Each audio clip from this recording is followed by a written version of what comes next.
श्री स्वामी समर्थ सद्गुरू भक्त हो. श्रावणातील प्रवचनाची शृंखला आपण यंदा 2022 धनकवडी निवासी श्री शंकर महाराज यांच्या चरित्रावर हे प्रवचन करीत आहोत.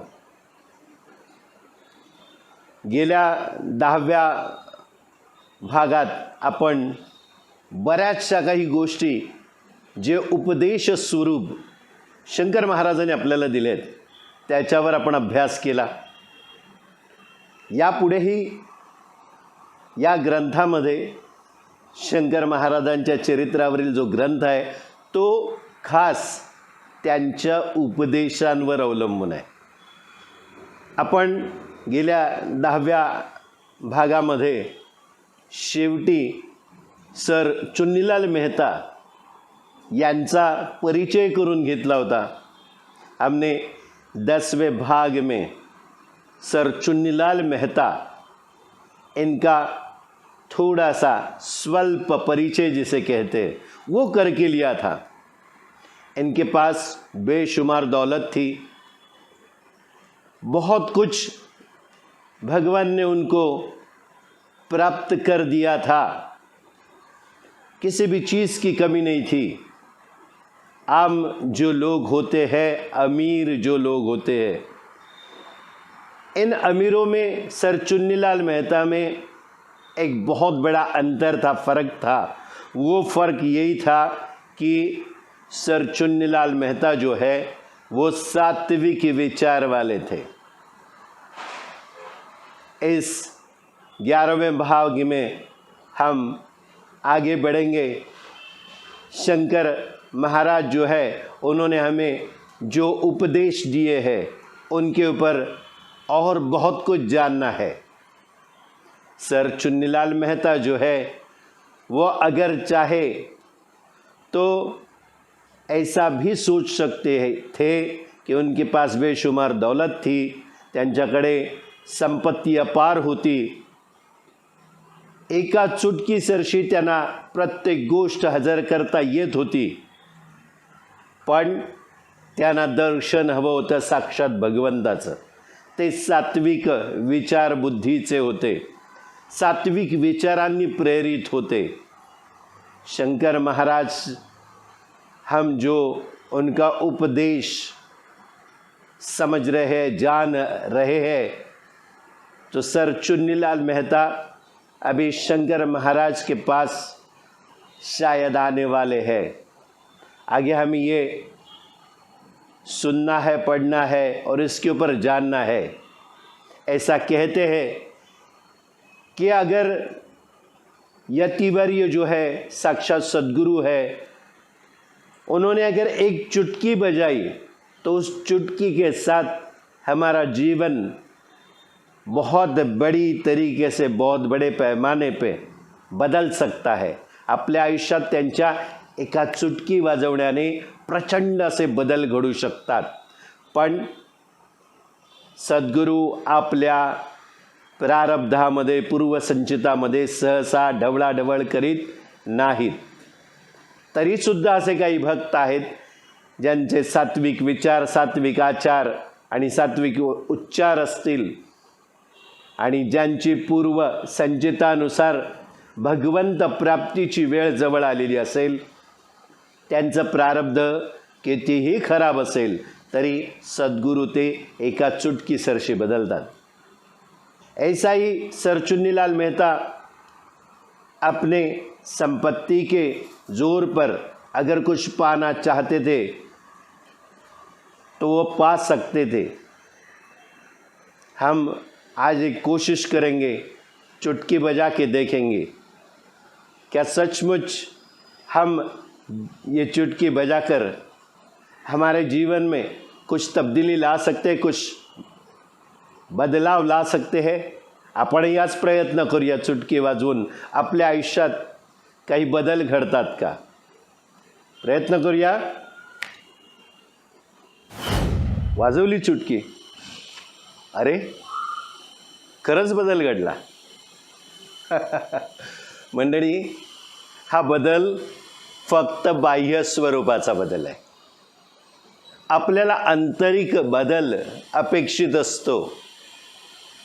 गेले 10 दिवस बरेचसे सद्गुरू भक्त, स्वामी भक्त आम्हाला सांगत होते की तुम्हाला दरवर्षीप्रमाणे दर दिवशी जसे तुम्ही वेगवेगळ्या रंगाचे कपडे परिधान करता, सोमवारी सफेद, मंगळवारी लाल, बुधवारी हिरवा, तसे तुम्ही का वापरत नाही. तर या वेळेला थोडंसं वेगळेपण असावं, बाह्य स्वरूपाकडे लक्ष जास्त आपलं राहू नये म्हणून आम्ही खास एकच जे कपडे होते आमचे एकाच पद्धतीचे ठेवण्याचा प्रयत्न केला.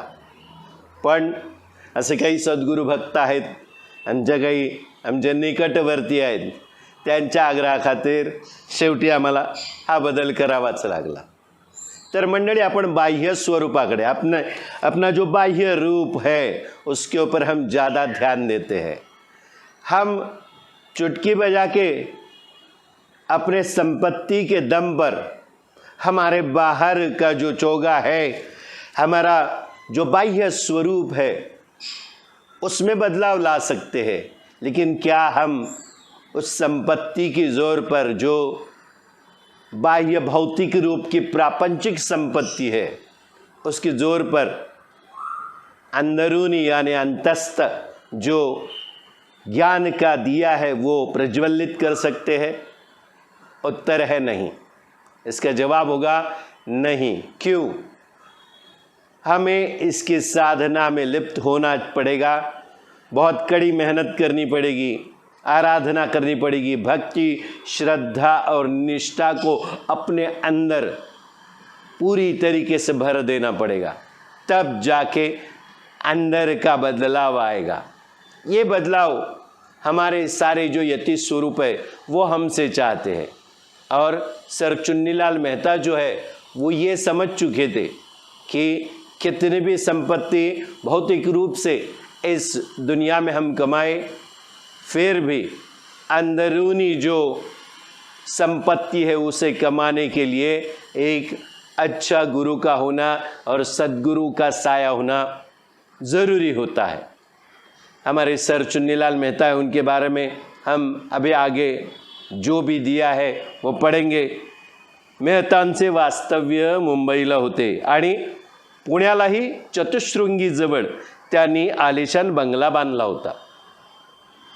मुंबई में सर मेहता जो है वो रहते थे और पुणे में चतुश्रृंगी जो है वहाँ पे भी उन्होंने एक बहुत बड़ा बंगला बांध कर रखा हुआ था.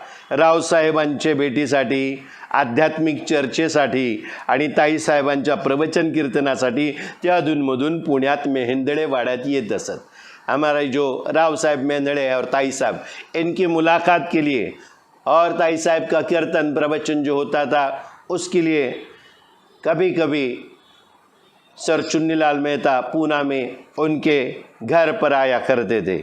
एक दिवस सहज मेहता राव साहेबांना म्हणाले, आजपर्यंत तत्वज्ञानाचे पुष्कळ ग्रंथ पालथे घातले, समजून घेण्याचा प्रयत्नही केला, परंतु अजून भगवंताचे दर्शन काही होत नाही. मन अजून अशांत आहे. ईश्वराचा शोध घेण्यासाठी साऱ्या तीर्थयात्रा केल्या, पण प्रत्यक्षात अजून परमेश्वराचे दर्शन नाही. देखिए सर चुन्नीलाल मेहता क्या कह रहे हैं हमारे राव साहब को. आज तक तत्वज्ञान के बहुत सारे ग्रंथ हमने पढ़े हैं और उनकी समझ अपने दिल में पैदा करने की कोशिश भी की है, लेकिन अभी तक भगवत दर्शन तो नहीं हो रहे हैं. मन अभी तक अशांत है. ईश्वर की खोज करने के लिए बहुत सारे तीर्थ यात्राएं मैंने की है, पर प्रत्यक्ष अभी तक परमेश्वर का दर्शन नहीं हुआ है. सात्विक भाव के ये सर चुन्नीलाल मेहता अपने दिल की बात राव साहब के सामने रख देते हैं. अनेक लोकांचे तत्वज्ञानांवरील विचारही ऐकले पण पूर्ण समाधान नहीं। वो बता रहे कि बहुत सारे जो विद्वान लोग हैं उनके विचार जो तत्व ज्ञान के ऊपर है वो भी हमने सुने हैं, लेकिन आज तक पूरी तरीके से हमारे मन की शंकाएं दूर नहीं हो रही है, हमें समाधान प्राप्त नहीं हो रहा है। स्वामी विवेकानंदांनी तत्वज्ञानाच्या ग्रंथाचा अभ्यास रामकृष्णांचे भेटीचे पूर्वी केला होता। ग्रंथातून या विश्वातील सत्ता समजू शकत नाही म्हणून त्यांनी सर्व ग्रंथ कपाटातून बाहेर फेकून दिले होते। शेवटी रामकृष्णांच्या सानिध्यात त्यांना ईश्वराची अनुभूति आली।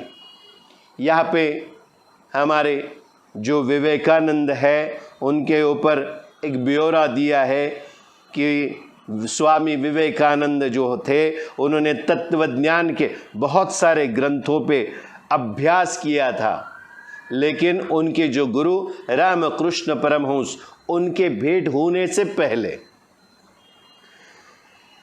ग्रंथों से इस विश्व पे जो सत्ता चलाते हैं या किसकी सत्ता इस विश्व पे इस पूरे दुनिया पे चलती है वो इस ग्रंथों से मालूम नहीं हो रहा था। इसीलिए स्वामी विवेकानंद जी ने अपने अलमारी से सारे ग्रंथ निकालकर बाहर फेंक दिए।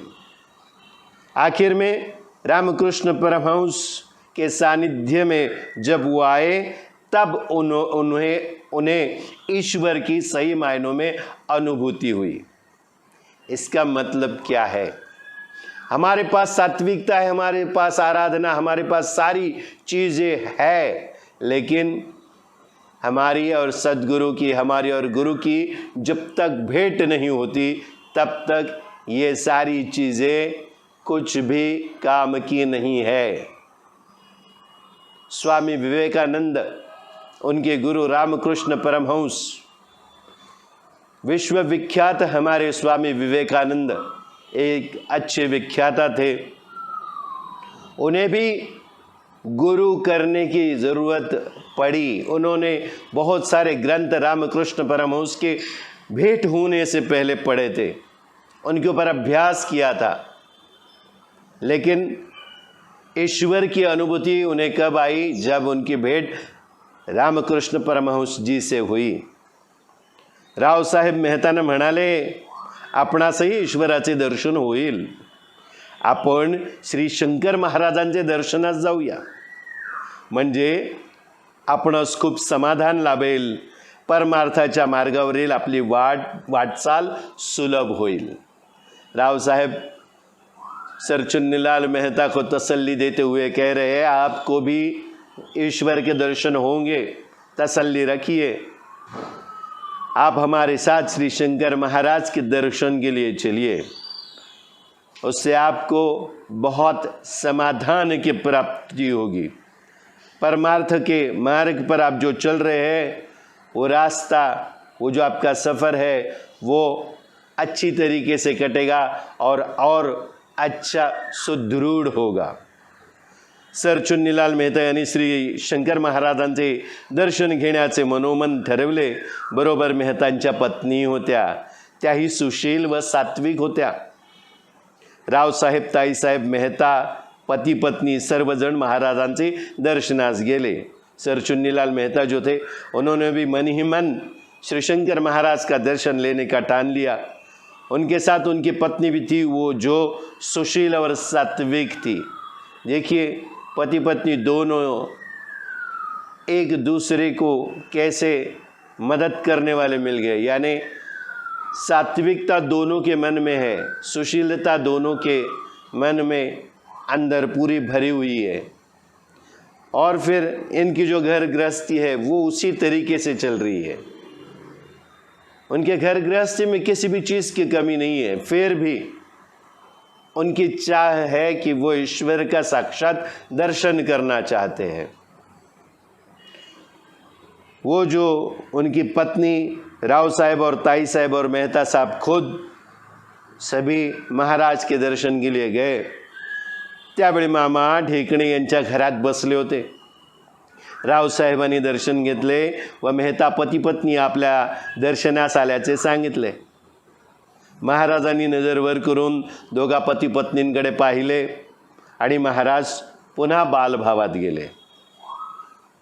जब ये चारों जन शंकर महाराज की दर्शन के लिए गए, तब मामा ढीक ने इनके घर पर शंकर महाराज रुके हुए थे, बैठे थे। राव साहब ने खुद जाके दर्शन लिया और उनको बताया कि मेहता पति पत्नी आपके दर्शन के लिए आए। महाराज ने सिर्फ अपनी नज़र उठाई और मेहता पति पत्नी की तरफ देखा और महाराज पुनः अपने बाल भाव में चले गए। बालोन्मत्त अवस्था जो जिसे कहते, उस अवस्था में वो वापस चले गए। महाराजांच्या एका कृपा कटाक्षाने मेहता पती पत्नी एकदम शांत झाले। महाराज का सिर्फ एक कृपा कटाक्ष, एक नज़र उन्होंने फेरी, उनकी नज़र मेहता साहब की नज़र में मिल गई और दोनों पति पत्नी यकायक शांत हो गए, शांति का अनुभव करने लगे। चुनीलाल मेहतांच्या डोळ्यातून अश्रू वाहू लागले। चुनीलाल मेहता जो थे उनके आँखों से आंसू बरसने लगे। अश्रू अनावर होऊन त्यांनी धावत जाऊन महाराजांचे पाय धरले। आंसुओं का बाण मानो फूटकर बिखर गया था। उन्होंने तुरंत दौड़ के जाके शंकर महाराज के पैर पकड़ लिए, महाराजांच्या पायावर अश्रूंचा वर्षाव केला। शंकर महाराज के पैरों पर आंसुओं की बरसात कर दी उन्होंने। सर चुन्नीलाल मेहतांना साक्षात विष्णूचं दर्शन घडलं। आजपर्यंत जीवाला जी ओढ लागली होती ती पूर्ण झाली। सर चुन्नीलाल मेहता को साक्षात विष्णु का दर्शन हुआ। आज तक उनके दिल को जिस चीज़ की कामना थी वो उनकी इच्छा, आज वो कामना पूर्ण हो गई थी। मेहतांच्या पत्नीच्या जीवनात बदल जाणवू लागला। इसके बाद मेहता जी की जो पत्नी थी उनके जीवन में भी उन्हें बदल यानी तब्दीली उनको महसूस होने लगी। बदलाव का एहसास होने लगा। उर्वरित आयुष्य अत्यंत आनंदाने भरून गेले। उनका पूरा जीवन अभी आनंद से भरा पुरा मानो हो गया था। त्यानंतर मुंबईहून कितीतरी वेळा ते उभयता श्री शंकर महाराजांच्या दर्शनासाठी येत असत। इसके बाद रहती जीवन तक हमेशा जब भी वक्त मिलता था वो शंकर महाराज के दर्शन के लिए आया करते थे। या घटनेला बुद्धिवादी लोकांच्या मनामध्ये काही शंका निर्माण होतील। हमारे समाज में बहुत सारे बुद्धिवादी जो लोग होते हैं वह इन चीज़ों पे ज़्यादातर यकीन नहीं करते। अशा गोष्टींवर आपले बुद्धिवादी जीव जे आपल्या समाजात आपल्या आजूबाजूला असतात त्यांचा या गोष्टींवर सहसा विश्वास बसत नाही। परंतु शंका घेण्याचे कारणच नाही आहे। अनेक देवदेवतांची दर्शने होऊ शकतात, हे फार काही अवघड आहे असे समजू नका। ये समझना गलत है कि देवी देवताओं का दर्शन नहीं हो सकता है। अनेक जो देव देवता है उनके दर्शन हो सकते हैं। ये कुछ बहुत मुश्किल या अड़चन भरी हुई बात नहीं है, हमें भी दर्शन हो सकते हैं। ये जो लेखक है हमारे वो यहाँ पे बता रहे हैं उनका खुद का अनुभव। आमच्या घरी पिढ्यानपिढ्या पंढरपूरची वारी चालत आलेली। आजोबांनी 3 दिवस अहोरात्र भगवंताचे चिंतन करून मग देह सोडला होता। वडील वर्षातून एकदा वारीसाठी पंढरपूरला जात असत। एकदा मीही त्यांच्याबरोबर पंढरपूरला गेलो। अभी ये जो लेखक है इस ग्रंथ के, उनके घर में पीढ़ी दर पीढ़ी पंढरपुर जाने का रिवाज था, जिसे मराठी में पंढरपुरची वारी कहते हैं। उनके जो दादाजी थे उन्होंने जब अपने प्राण त्याग दिए या उनकी जब मृत्यु हुई, उस मृत्यु के पहले 3 दिन रात उन्होंने भगवान का चिंतन करने के बाद अपने देह त्याग दिए थे, अपने प्राण छोड़े थे। इस लेखक ये जो लेखक है उनके पिताजी वो साल में कम से कम एक बार पंढरपुर की यात्रा करते थे। एक बार ये हमारे जो लेखक है वो भी अपने पिताजी के साथ पंढरपूर दर्शन के लिए गए। एकदा मीही त्यांच्याबरोबर पंढरपूरला गेलो। चंद्रभागेत सचेल स्नान करून आम्ही एका मंदिरात प्रवचन ऐकण्यासाठी थांबलो। ये हमारे लेखक अपने पिताजी के साथ पंढरपुर की यात्रा के लिए गए थे।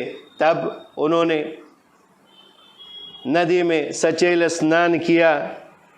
चंद्रभागा नदी जो है उसमें सचेल स्नान किया और फिर एक मंदिर में वो प्रवचन सुनने के लिए गए। एक सात्विक प्रवचनकार प्रवचन करीत होते। प्रवचन संपले आणि आम्ही नामदेव मंदिरात आलो। एक सात्विक, पुनः सात्विकता का दर्शन में हो रहा है। एक सात्विक प्रवचनकार प्रवचन कर रहे थे। प्रवचन खत्म हुआ और ये लेखक और उनके पिताजी एक मंदिर में आए। वडिलांनी सांगितले, दरवर्षी मी या गृहस्थांचे प्रवचन ऐकतो, पण आज प्रवचन सुरू झाल्यापासून ते प्रवचन संपेपर्यंत मला त्यांच्या जागेवर साक्षात भगवान श्री कृष्णच दिसत होते। इनके पिताजी का अनुभव है। जब उस मंदिर में गए तो लेखक के पिताजी उनको बताने लगे, ये जो महानुभाव है जिनका प्रवचन हम सुनने गए थे, इनका प्रवचन मैं हर साल सुनता हूँ, लेकिन आज जब से प्रवचन शुरू हुआ तब से लेके प्रवचन खत्म होने तक मुझे उन महानुभाव की जगह पर साक्षात श्री कृष्ण के दर्शन हो रहे थे। मला तरी सगुण आणि निर्गुण ईश्वराची कितीतरी वेळा प्रत्यक्ष अनुभूति आली आहे। लेखक का क्या कहना है देखिए, इनको सगुण और निर्गुण ईश्वर के स्वरूप की बहुत बार अनुभूति आई है। अनुभूति, अनुभव यानी हम जानते हैं किसी भी चीज़ का अनुभव यानी एक्सपीरियंस। अंग्रेजी में इसे एक्सपीरियंस कहते हैं। आपण मराठीत अनुभव म्हणतो, हिंदीतही आपण अनुभव म्हणतो। जे अनुभवता येतं, साक्षात दिसतं, जे प्रत्यक्ष आहे त्याचा अनुभव आपण घेतो। आपल्या आयुष्यात घडणाऱ्या सगळ्या घटना, हमारे जीवन में जितनी घटनाएं घटती है उन सारी चीज़ों का हम अनुभव लेते हैं। लेकिन अनुभूति मतलब क्या? हमने जो चीज़ें भूत और भविष्य या वर्तमान में कभी सोचे नहीं है, ऐसी चीज़ों का अनुभव जब आता है जो दृश्य स्वरूप में किसी को नहीं दिखे, सिर्फ हमारी खुद की अनुभूति या अनुभव में वह हमें दिखे, उसे अनुभूति कहते हैं। जे प्रत्यक्षात आहे किंवा नाही हे नक्की नाही आहे, फक्त त्याचा आपल्याला भास होणं, आपल्याला त्याचा अनुभव येणं, त्याचा स्पर्श जाणवणं, सुगंधाने वासाने आपल्याला त्याची जाणीव होणं, त्या जाणीवेला म्हणतात अनुभूति। अनुभव और अनुभूति में इतना बड़ा अंतर है।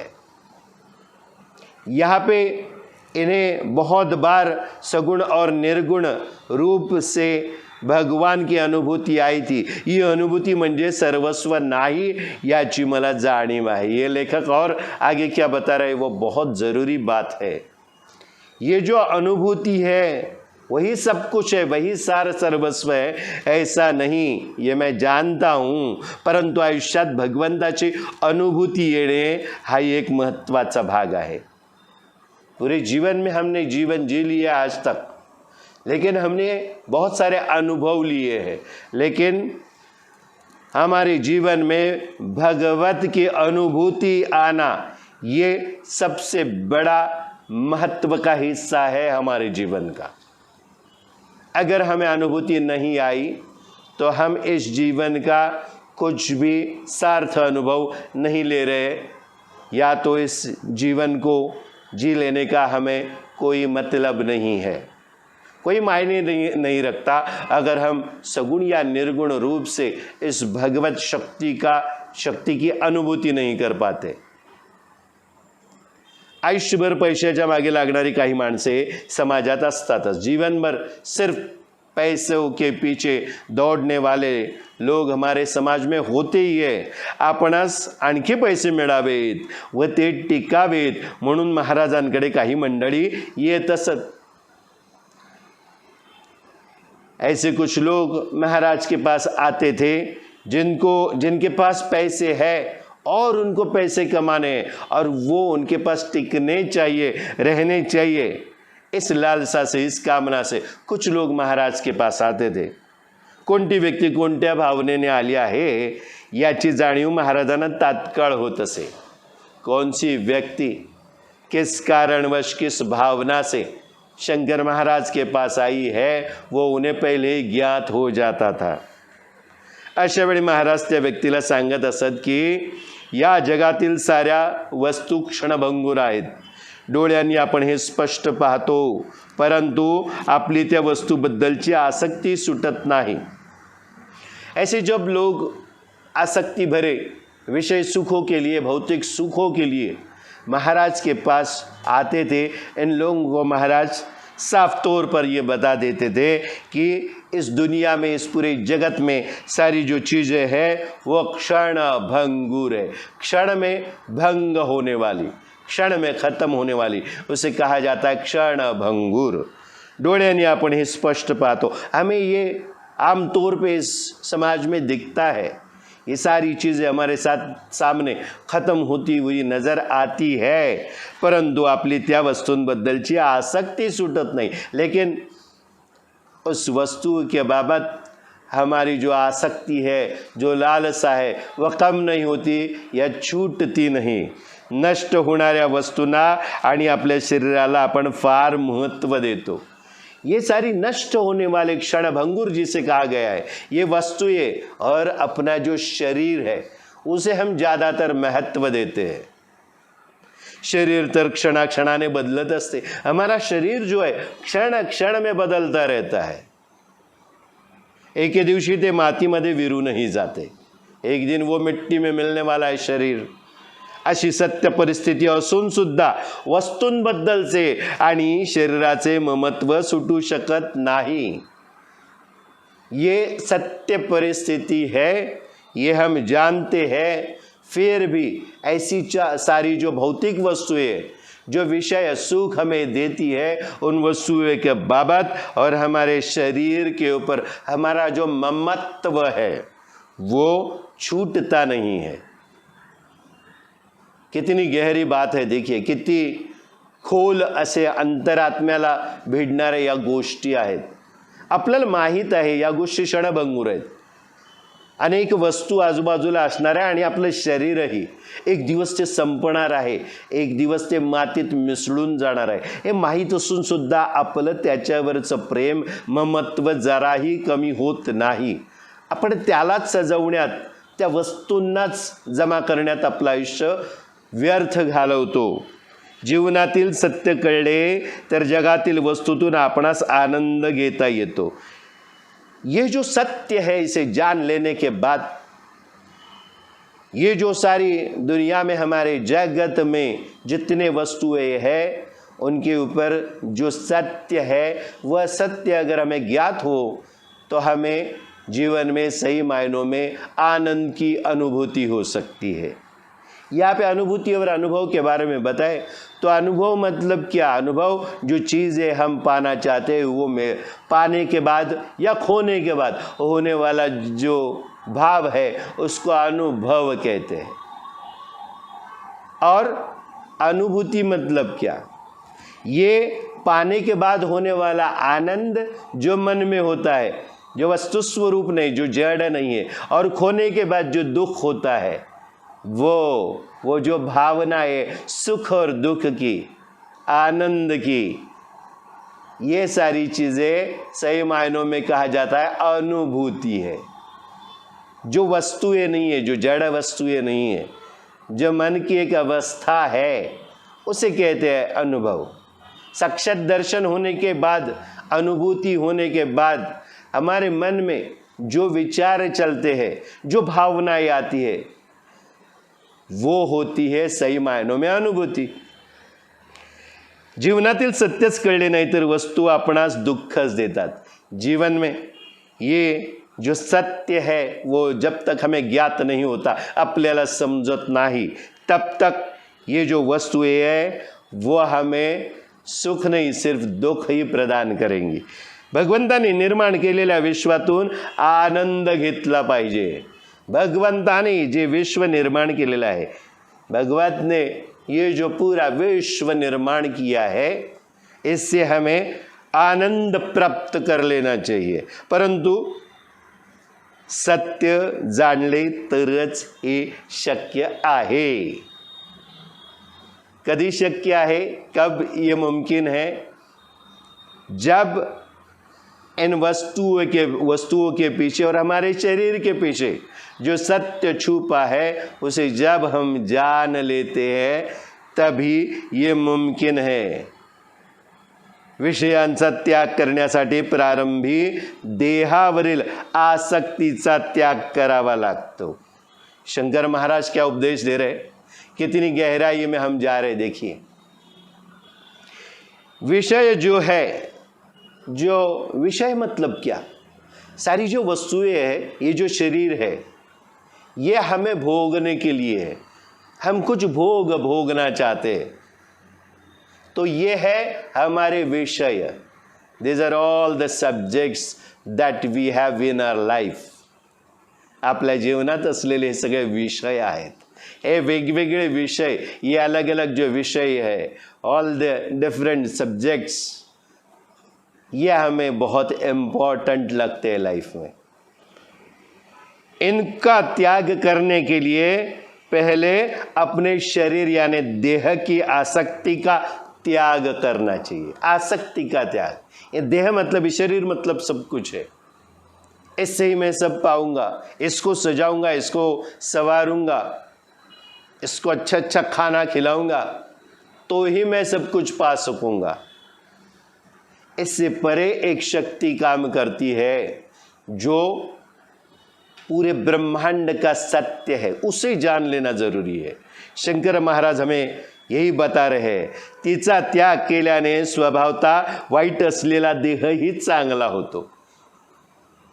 इस आसक्ति का त्याग किया अगर, तो क्या होता है, हमारा जो देह है मूलतः ये क्या है, ये खराब है, अच्छा नहीं है. खराब मतलब क्या, हमारे शरीर में कुछ तकलीफ है, हमारे शरीर में क्या कोई बीमारी है, नहीं, उस तरीके से खराब नहीं कहा है. ये शरीर हमसे बहुत सारी गलत चीजें करवाता है, तो इसका स्वभाव कैसे हुआ, खराब हुआ. मूळ स्वभाव शरीराचा सांगितलाय. तो का खराब आहे, कारण तो त्या शरीराकडे स्वतःला खिचतो, आपलं मन, आपली चित्त, आपली बुद्धी, आणि आपण त्यालाच सांभाळण्यात आपलं आयुष्य खर्च करतो. तर जर त्याच्यावर स्वभावता जो वाईट असलेला देह है, जो हमारा स्वभावता खराब कह सकते हैं, दूसरा शायद शब्द अभी हमें ज्ञात नहीं हो रहा है, वो शरीर जो है वो आसक्ति का त्याग करने के बाद वो भी हमारे लिए अच्छा बन सकता है. शरीर मतलब क्या है, एक साधन है. ये साधन मतलब क्या है, ये साधन मतलब क्या है, साधना करने के लिए जरूरी क्या है, शरीर. कौन सा शरीर, मनुष्य का शरीर, क्योंकि मन के साथ शरीर. शरीर तो देह तो सारे जितने योनियों में जितने प्राणी पंछी कीटक वगैरह सबको मिला है, लेकिन ये शरीर क्या है, ये साधन है. हमारे जो भोग है, जिसे प्रारब्ध कहते हैं, पूर्व संचित कहते हैं, वो भोगने के लिए सबको शरीर मिला है, लेकिन उनके पीछे जो अनुभूति है या जो भोग है, वो भोगने के लिए मन की आवश्यकता जो मनुष्य के पास मन है. बार बार हम उसी चीज को दोहराते हैं. इस पूरी प्रवचन की श्रृंखला में अगर आप इस चीज का सार देखेंगे तो हमें यही ज्ञात होगा कि घूम फिर कर किसी एक पर्टिकुलर लॉजिक जो है उसी चीज पे आकर हम रुक जाते हैं. क्योंकि उसकी उत्पत्ति, यानी ये लॉजिक मतलब क्या है, यह मूल जो शक्ति है वो एक ही है, जो हमें जन्म देती है, जो हमारा जीवन जीने को मदद करती है और हमें मृत्यु को भी भेंट करवाती है। ये शक्ति एक ही है। तो ये जो लॉजिक है, अलग अलग जगह से हम घूम के बहुत सारे ज्ञान की प्राप्ति करके हम उधर ही आके रुक जाते हैं। क्यों? क्योंकि वो ब्रह्मांड की शक्ति एक ही है जो अद्वैत का मार्ग बताती है। हमारा देह कब अच्छा हो जाएगा और हमें मदद करने लगेगा? जब हम आसक्ति का त्याग कर देंगे। विषय का त्याग करने के लिए आसक्ति का त्याग करना जरूरी होता है, वो अगर करते हैं तो, क्योंकि इसी देह में हमें ज्ञान प्राप्ति हो सकती है। ये जो मनुष्य का देह है, जिसको मन मिला है, उस देह को ही प्राप्त होने के बाद हमें सही मायनों में ज्ञान की प्राप्ति होगी। बाकी सारे जो प्राणी पक्षी है वो सिर्फ यंत्रवतता से मानो चलते हैं। वो भी भोगने के लिए हमारी जैसी आत्मा उन प्राणी पंछुओं में जाके रहती है, बसती है। आत्मा भी वही होता है, लेकिन उसके साथ एक चीज नहीं होती, वो होता है मन। जे मन नसतं इतर सगळ्या योनींमधून फिरून आपण मग जेव्हा मनुष्य योनीमध्ये जन्म घेतो ते या देहातच ज्ञान प्राप्त करण्यासाठी। शरीर आसनावर निश्चल बसलेले असो वा कर्मामध्ये गुंतलेले असो, ज्याची वृत्ती सदा सर्वदा निश्चल असते तोच जीवनावरील खरा आनंद प्रकट करू शकतो। हमारा शरीर आसन पे निश्चल अवस्था में बैठा हो या हम कुछ कार्य काम कर रहे हो, किसी कर्म में हम जुड़े हुए हो, इन दोनों ही अवस्था में, निश्चल और चल अवस्था दोनों में, हमेशा यानी सदा सर्वदा जो निश्चल होता है, अंदर से अवस्था कैसी निश्चल होनी चाहिए। हमारे सामने जो हम पे घट रहा है, हमें जो भोग प्राप्त हो रहे सुख के या दुख के, दोनों में हमें समान भाव मन में रख के जीना है।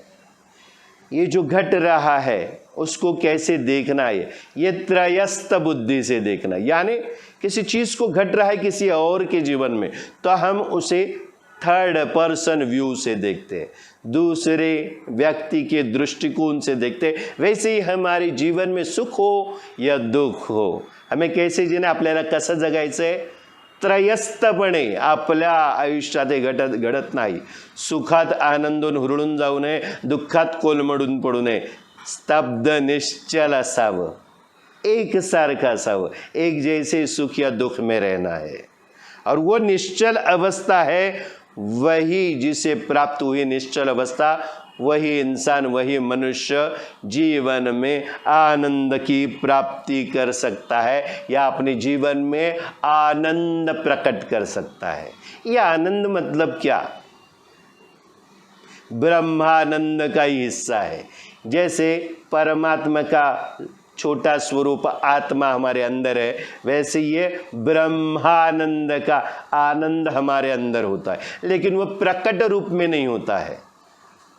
उसकी अनुभूति, उसकी खोज हमें जिस वक्त तक होती नहीं है, तब वो आनंद स्वरूप हमारे शरीर में रहता है। आनंद स्वरूपाने तो आपल्या शरीरात राहत असतो, पण तो ब्रह्मानंदी माणूस कधी डोलतो? ब्रह्म आनंद में कब हम डोलने लगते हैं? जब हम निश्चल अवस्था में पहुंच जाते हैं। त्रयस्थ दृष्टिकोण से हमारे जीवन में घटने वाली सारी जो घटनाएं हैं उनकी तरफ हमारा नजरिया हो, तो ही हम निश्चल अवस्था पाने के बाद आनंद अपने जीवन में प्रकट कर सकते हैं। या देहाची शाश्वती नाही, मृत्यू टपून बसलेला आहे। मृत्यू कधी गुणदोष पाहत नाही, देश परदेशाचा विचार करत नाही, रात्र आणि दिवस म्हणत नाही। म्हणून मृत्यू येण्यापूर्वी देहावरील व वस्तूंवरील आसक्ती आणि ममत्व दूर करून ईश्वराची सत्ता जाणावी। शंकर महाराज बहुत गहरी बात हमें इस उपदेश में बता रहे हैं। ये जो देह है इसकी शाश्वती नहीं है, यानी ये नश्वर है, ये खत्म होने वाला है, ये शरीराची शाश्वती नहीं है। मौत जो है, मृत्यु जो है, वो अपना घात लगाए बैठी है। मृत्यु जो है, मृत्यु यानी मरण जो है, कभी अच्छा या बुरा गुण जो है या दोष है, गुण दोष नहीं देखता, वो अपना काम करता है। मृत्यु आनी है, आनी है, मृत्यु अटल है। देश या प्रदेश में कहीं पे भी आप रहते हो, वो ये सब देखते नहीं है। रात्र आणि दिवस म्हणत नहीं, रात या दिन वो सब देखता नहीं। मृत्यु आनी है तो आनी है, इसलिए मृत्यु आने से पहले इस देह पर और इन वस्तुओं पर हमारी जो आसक्ति और ममत्व है वो दूर करके ईश्वर की सत्ता को जानना है। हमारे जीवन का ये मूल होना चाहिए। यही सीख हमें अपने अंदर दिल में संजो कर रखना चाहिए। आपल्या जीवनाचं मूळ ध्येय हेच असायला पाहिजे, जेणेकरून आपण खऱ्या आनंदाची अनुभूती करू शकतो। आज तुमची एखादी इच्छा पूरी झाली तरी तुम्ही सुखी होणार नहीं। आज एक तुम्हारी इच्छा जो है, आपकी जो इच्छा है पूरी हुई, फिर भी आप सुखी नहीं होंगे। क्यों? कारण एक इच्छा पूर्ण झाली की दुसरी निर्माण होणार, दुसरी पूर्ण होताच तिसरी निर्माण होणार, व त्यामुळे या चक्रात आपण भरडले जाणार। बरोबर है कि नहीं? असंच होतं। एक इच्छा आपकी पूरी हुई फिर भी आप सुखी नहीं होंगे। इसका कारण एक इच्छा पूर्ण हुई तो दूसरी इच्छा निर्माण हो जाएगी, दूसरी अगर पूर्ण हुई तो तीसरी इच्छा पूर्ण होगी, तीसरी जब तक पूरी होती है तब चौथी इच्छा सामने निर्माण होगी। और इसलिए ये जो चक्र है इसमें आप पीसते जाओगे। अशा प्रकारे आलेल्या भक्तांना महाराज नीट विषय समजावून सांगत असत। इस तरीके से जो लोग शंकर महाराज को मिलने आते थे, महाराज उनको इन विषयों के बारे में इस तरीके से पूरा ब्यौरा देते थे। जो सादे, जो सीधे भक्त होते थे, उनको उनकी भाषा में, उनकी तरीके से कुछ शब्दों में समझा देते थे। लेकिन जो ज्ञानी है, जो बुद्धिवादी है, जो ज़्यादा ज्ञान को प्राप्त करना चाहते हैं, जो सही मायनों में इस जीवन में मुमुक्षुता को पाना चाहते हैं, यानी मोक्ष की प्राप्ति करना चाहते हैं सही ज्ञान पाकर, उनको महाराज इस तरीके से अच्छी तरीके से समझा कर भेजा करते थे। और वही जो इस प्रवचन में हम उनके उपदेशों के ऊपर प्रवचन कर रहे हैं, निरूपण हो रहा है, और हम इस ज्ञान को महाराज ने जो हमें दिया है वो हम आपके तरफ फेंक रहे हैं। इसे झेलना ये आपके झोली के ऊपर निर्भर करता है, तुमच्या झोळीवर अवलंबून आहे। तुमच्या झोळीला जर छिद्र असतील, ती फाटकी असेल, तर भगवंताने साक्षात येऊन जरी तुम्हाला काही प्रसाद दिला तरी त्या फाटक्या झोळीतून तो खाली पडणार। म्हणून ही विचारांची जी जोडी आहे, विचार समाविष्ट करून ज्ञान प्राप्त करण्याची जी जोडी आहे, तिला अज्ञानाची पडलेली छिद्र आपल्याला बुजवायची आहेत। त्यासाठी आपण श्रावणातली प्रवचनाची शृंखला प्रत्येक वर्षी करतोय, ते पण स्वामी आशीर्वादाने। सही साफ सुथरे शब्दों में मैंने बताया कि जीवन में ज्ञान का अनुभव लेके हमारी जो फटी हुई झोली है, जिसमें छिद्र है, उनको बुझा सकते हैं, और भगवत का प्रसाद उसमें हम संजो कर रख सकते हैं। ये झोली कौन सी झोली है?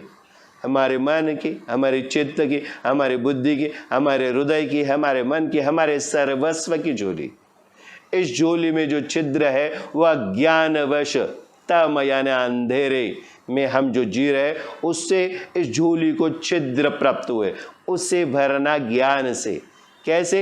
इन उपदेशों से जो हम इस श्रावण की प्रवचन की श्रृंखला में से हम आपकी तरफ फेंक रहे हैं। इसे झेलना आपकी झोली पर निर्भर करता है।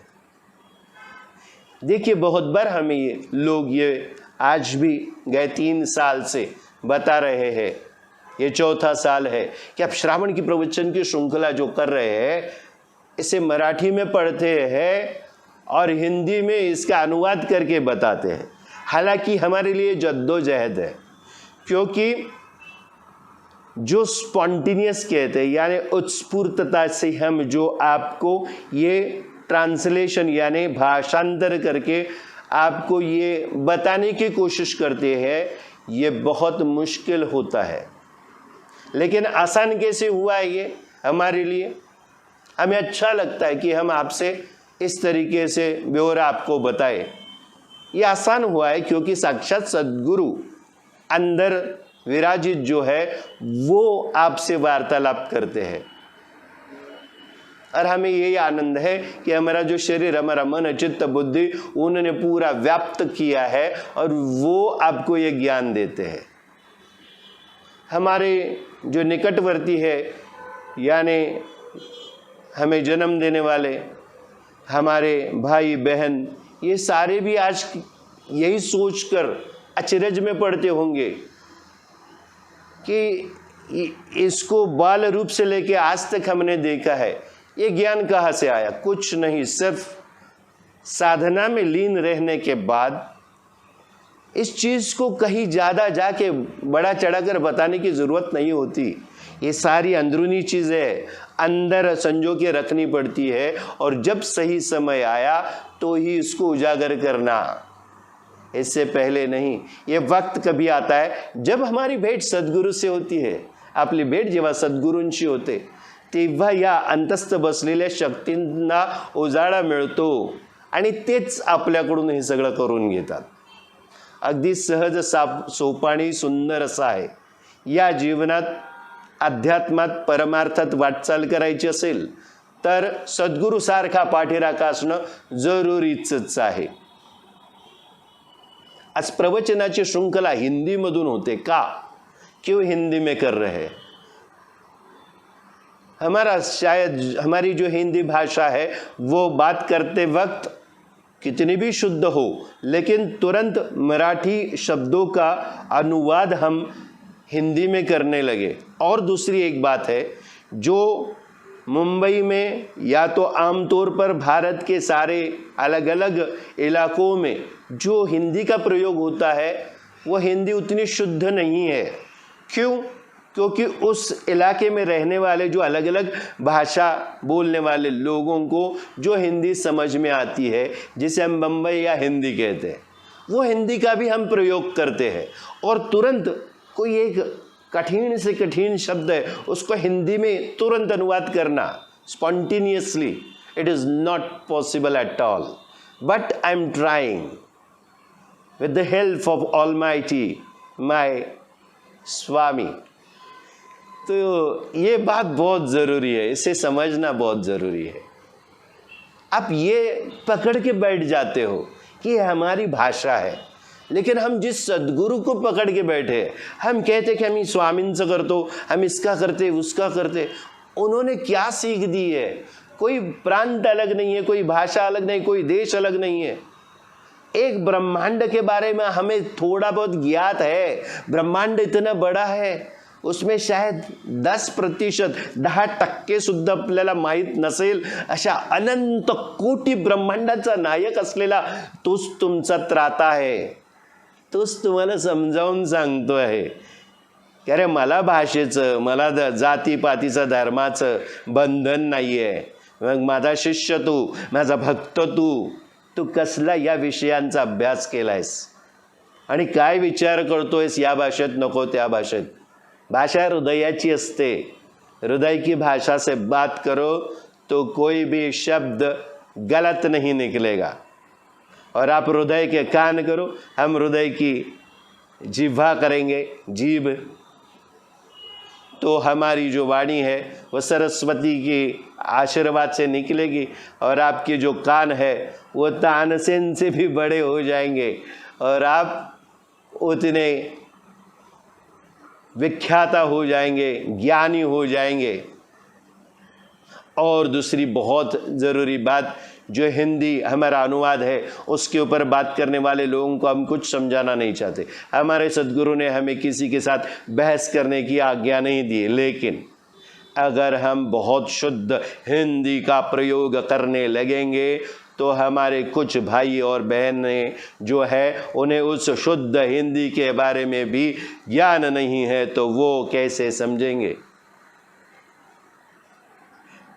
भगवान को सृष्टि निर्माण करने के बाद कण कण में जो आत्मा है वो उसका ही आत्म स्वरूप है। उन सारे कणों कणों में बसे हुए जो जीव है, जो प्राणी है, जो आत्माएं है, उनके बारे में सोचना पड़ता है। वैसे ही जब वो ज्ञान हमारे मुख से प्रकट करते हैं तब वो ज्ञान उन्होंने बनाए हुए ये सारे जो प्राणी हैं, सारे जो मनुष्य है, उनकी तरफ अच्छी तरीके से पहुंचना चाहिए।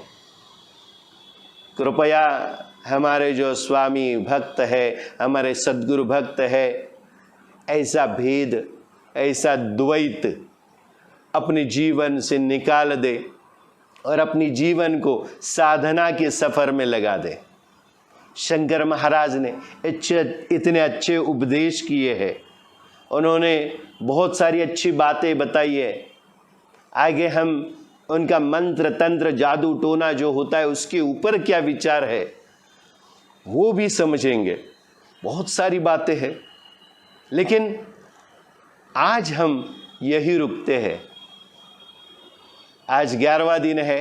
11वें दिन में हमने कुछ ऐसे जीवन के पहलुओं पर ध्यान दिया, ऐसी कुछ चीज़ें हमने अपने जीवन की जो ज़रूरी है साधना में, जो तपश्चर्या में, तपश्चर्या तप की आचार विचार रख के उसके जैसी चर्या यानी चाल चलन करना, उसको तपश्चर्या कहते हैं। बहुत बड़ी बात नहीं है, सीधी सी बात है।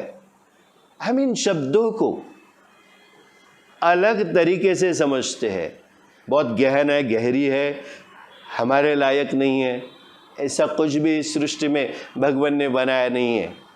पूरे चराचर में, इस भव सागर में जितनी भी चीज़ें भगवान ने बनाई है, हम सभी मानव जाति के कल्याण के लिए बनाई है। तो ये कल्याण करके लेने के लिए हमें उनकी भाषा को समझना पड़ेगा। हमने कल के अध्याय में कहा था और कुछ पहले भी अध्याय में हमसे ये आपको बात हमने बताई है कि संस्कृत जो है वो भगवान की भाषा है। संस्कृत ये मूल भाषा है। आप अगर सोचेंगे कि ये भाषा भारतवर्ष की है तो भारतवर्ष पूरी दुनिया है, ऐसा समझ लीजिए, क्योंकि हजारों सालों से ये भाषा का प्रयोग इस धरती पर देवलोक में भी होता था, इसके बाद भी होगा। आप जिस कंप्यूटर यानी संगणक को जानते हैं, उस संगणक को अच्छी और सीधी सरल भाषा कौन सी लगती होगी, तो वो संस्कृत है। ये शायद आपको सुन के लगेगा कि ये क्या बात हो रही है। बाइनरी लैंग्वेज जिसे कहते हैं, उस बाइनरी लैंग्वेज में 0 और 1 है। ये 0 भी भारतवर्ष के हमारे महान जो ज्ञाता थे, उन्होंने पूरे दुनिया को शून्य का महत्व बताया है, शून्य की खोज की है। हम बहुत सारी चीज़ों की खोज करते हैं लेकिन शून्य की खोज करते नहीं है। तो हमारे भारतवर्ष में शून्य की खोज हुई है। शून्य और 1 मिलाकर एक बाइनरी लैंग्वेज तैयार होती है। इसका अनुवाद अगर करेंगे तो वो संस्कृत की जो भाषा है उसमें हो सकता है। संस्कृत हमारे भारतवर्ष में जितनी सारी भाषा है उसका मूल है, जहाँ से इसका उगम हुआ है हमारी सारी भाषाओं का। लेकिन आज हम इस भाषा को भूल के अपनी बोली भाषा में बात करते हैं, बोली भाषा में समझते, मातृभाषा हम जिसे कहते हैं। मातृ मतलब माँ, माँ ने हमें जो दी है वो भाषा है, उस भाषा का प्रयोग हम ज़्यादातर करते हैं। लेकिन हर एक भाषा धीरे धीरे धीरे करके अपना अंग छोड़ देती है और दूसरे अलग अलग बोलियों में मिलती जाती है। वैसे संस्कृत का हुआ है। हम मोटी तौर पे बताएंगे आपको तो संस्कृत को प्राकृत में लाया गया। प्राकृत जो है मतलब उसको मराठी ज़्यादा नज़दीक हम समझ सकते हैं, हिंदी भी समझ सकते हैं, उसके नज़दीक की भाषा है। तो संस्कृत किसी समझता नहीं था। सारे जो वेद वगैरह है वो संस्कृत में लिखे थे, फिर उसका अनुवाद प्राकृत में किया गया, फिर अलग अलग भाषाओं में इन वेदों का जो सार है सबको दिया गया। आज इस श्रावण की प्रवचन की श्रृंखला में हम यही रुकते हैं। सगळ्यांना माझा स्वामी आशीर्वाद। श्री स्वामी समर्थ, श्री स्वामी समर्थ, श्री स्वामी समर्थ। पुन्हा एकदा सर्वांनी जय जयकार करा शंकर महाराजांचा। जय शंकर, जय शंकर, जय शंकर।